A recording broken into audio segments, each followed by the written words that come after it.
Glória a Deus. Eu quero ler um texto que está em Isaías, capítulo 53. Isaías 53. Oh, aleluia. Eu vou ler do versículo 1 ao versículo 12.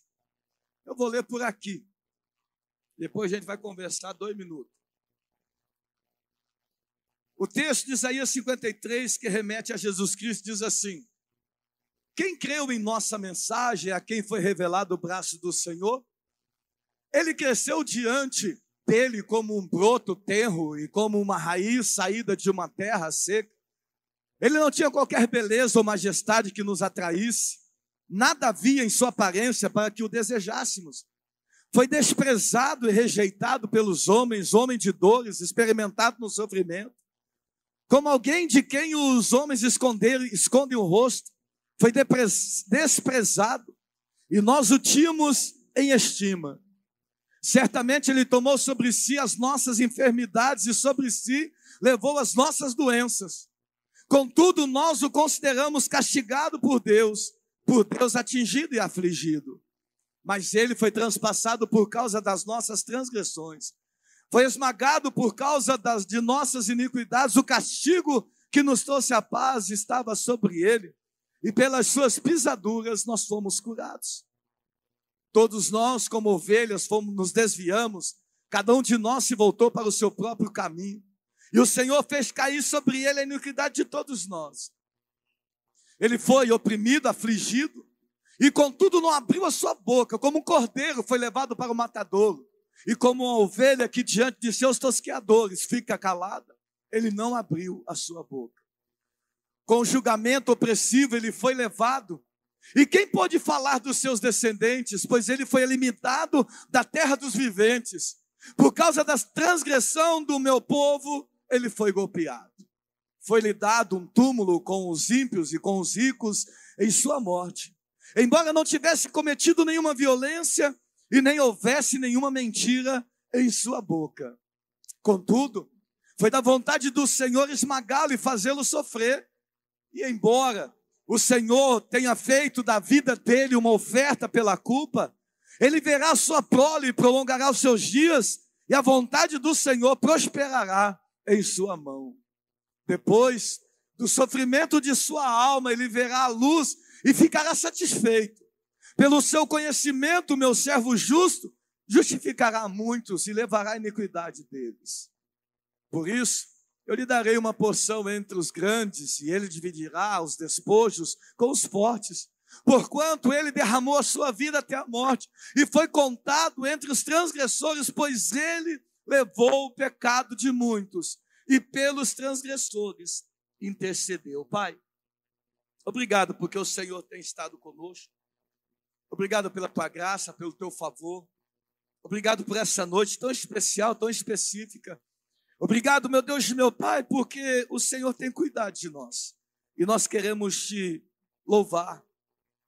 Nós queremos te engrandecer em nome de Jesus. O profeta Isaías é um profeta considerado como profeta messiânico. Ele que profetizou acerca de Jesus, ele que profetizou a vinda, a morte, a ressurreição do nosso Senhor Jesus Cristo. E esse texto especificamente fala disso. Fala da morte, fala do sofrimento, do escárnio do nosso Senhor Jesus Cristo. Irmãos, eu fui a Israel em 2016, 2017, não me lembro ao certo. E existiu alguns momentos que foram marcantes no meu ministério e na minha vida lá em Israel.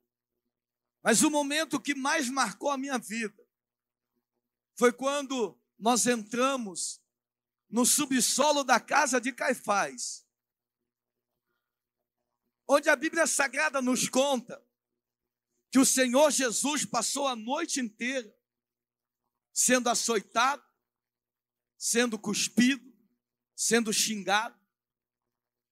Quando eu entrei naquele lugar, parece um calabouço. Aquele lugar, ele tem uma unção especial, mas ele nos remete a uma noite, talvez a noite mais terrível que um ser humano pudesse passar. A coroa de espinho que colocaram na cabeça dele nessa específica noite. Os especialistas, os médicos dizem que ninguém conseguiria sobreviver àquela coroa. Porque os espinhos eram espinhos venenosos e apenas um risco daqueles espinhos já poderiam dar gangrena e matar a pessoa. E Jesus, ele foi coroado com aquela coroa. E quando eu estava naquele lugar, a minha alma era levada àquele momento em que Jesus fazia tudo aquilo. E me veio um sentimento, num primeiro momento, de culpa, porque naquele momento em que eu estava ali, veio no meu coração, e o Espírito Santo falando para mim, audível ao meu coração, dizendo: filho, foi por você que tudo isso aconteceu. E deixa eu dizer uma coisa para você, não foi só por mim, mas foi por você também que tudo isso aconteceu. O que Jesus passou, o escárnio que ele passou, as coisas que fizeram com ele, ele já sabia que ele passaria por tudo isso. Mas ele passou por mim, por você, para regenerar um povo que um dia tinha um Deus, mas se afastou. E o pecado levou para longe. A única forma agora de trazer para perto era que alguém se sacrificasse.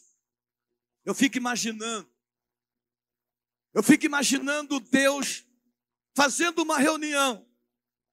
Isso não é heresia, é apenas uma configuração.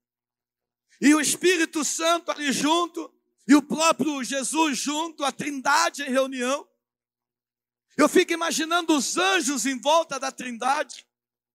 E de repente Deus abrindo e dizendo: olha, nós precisamos salvar aquela humanidade. A minha criação, ela urge por salvação. E a lei não funcionou. Nós precisamos cumprir toda a lei, para que aquele povo, o meu povo, possa se voltar a mim.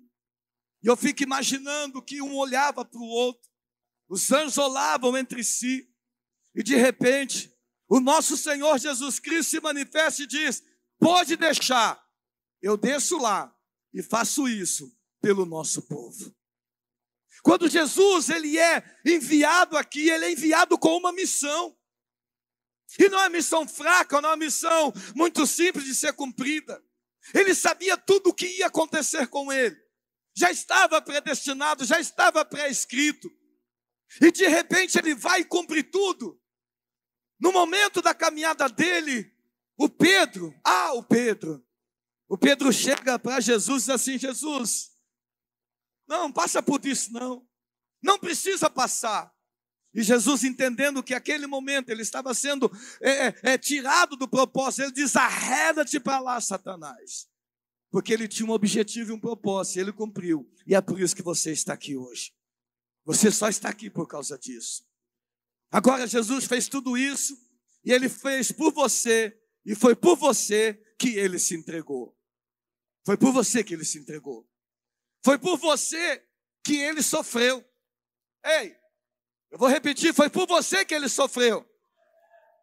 Foi por você que ele suportou a dor. Quem já assistiu o filme do Mel Gibson aqui sobre Jesus Cristo? De todos os filmes que eu já assisti, é o mais próximo. A dor que Jesus sentia porque eles fizeram um chicote, onde na ponta desse chicote existia uma ponta de osso. E quando eles batiam, aquela ponta de osso segurava na pele. E quando eles puxavam, a pele vinha junto. Ele sofreu essa dor por causa de você. A Bíblia Sagrada diz que ele não desistiu. Ei, ele está lá e de repente ele diz: Pai, se for possível, afasta de mim esse cálice. Mas imediatamente após ele se recobre e diz: mas não seja feita a minha vontade, seja feita a tua vontade. Ele não desistiu por causa de você. Agora deixa eu dizer uma coisa para você também. Esse mesmo Jesus que viveu tudo isso, que viveu esse escárnio e não desistiu por causa de você, ele foi pregado numa cruz junto com malditos, junto com salafrários, sendo que ele era inocente. Esse mesmo Jesus que foi investido na vida dele. Quando José de Arimateia soube que Jesus estava morto, ele foi lá, comprou um túmulo novo, um túmulo zero. Ele foi lá, comprou o linho mais caro que existia, e foi lá para Herodes e pediu o corpo de Jesus. Ele investiu no corpo de Jesus, porque ele sabia que o que Jesus tinha feito ia ecoar até os dias de hoje. Aleluia! José de Arimateia pega o corpo de Jesus, coloca no túmulo cerrado. As mulheres de Marcos capítulo 16 levantam de manhã e vão até o túmulo. Quando chegam no túmulo, tem um anjo assentado numa pedra, e de repente aquele anjo diz: o que é que vocês vieram fazer aqui? E a minha Bíblia diz que elas disseram: olha, nós viemos embalsamar o corpo de Jesus. E o anjo diz: vocês são incrédulas, vocês não acreditam, porque ele falou enquanto ele estava aqui que ele ia ressuscitar. Ele não está mais aqui, ele ressuscitou. Deixa eu dar as boas novas para você. Ele ressuscitou por causa de você, por causa de você, por causa de você.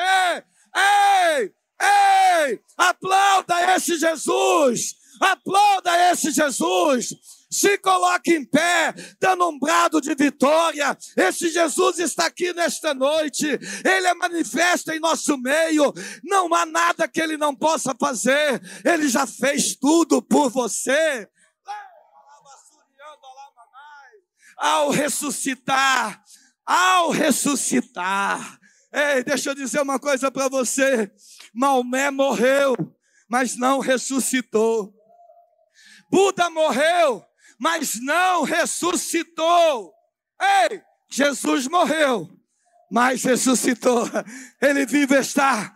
Ele vive está, Ele vive está, Ele vive está. E a ressurreição do nosso Senhor Jesus Cristo é o auge do Evangelho. É o Evangelho da ressurreição. É o Evangelho que nos leva a viver uma vida piedosa diante do Pai. É o Evangelho que abre o nosso coração para nós dizermos: olha, eu quero viver essa vida com Jesus. Abre o seu coração.